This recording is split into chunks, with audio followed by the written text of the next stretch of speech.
Bonjour, je m'appelle Pascaline. Je suis atteinte d'une myopathie depuis à peu près une quarantaine d'années. C'est une maladie évolutive, très invalidante et qui nécessite l'intervention d'auxiliaires de vie pour les actes essentiels de la vie quotidienne. Quand j'étais plus jeune, quand j'ai vu le premier Téléthon, je me rappelle, c'était en 1987. Ma mère m'a appelée, je me rappelle, et elle m'a dit « Regarde, on parle de la myopathie à la télévision.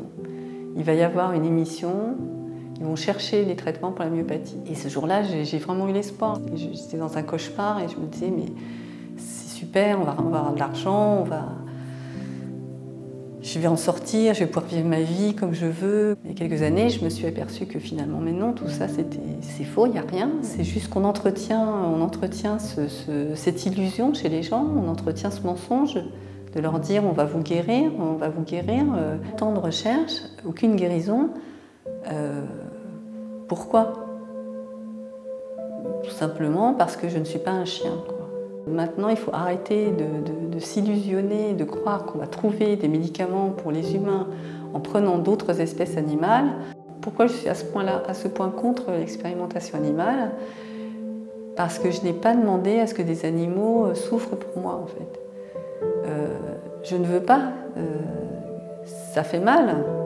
Ça fait mal de savoir que des êtres vivants, des individus, des êtres sensibles, conscients, vont être privés de leur vie, vont souffrir, vont vivre une vie de souffrance, être juste mis sur terre pour souffrir, juste pour moi, pour essayer de soigner une maladie. Il y a aujourd'hui des chercheurs qui sont engagés, qui sont au travail depuis plusieurs années sur des méthodes efficaces, fiables, conformes au modèle génétique et au génome humain et qui commencent à obtenir des résultats.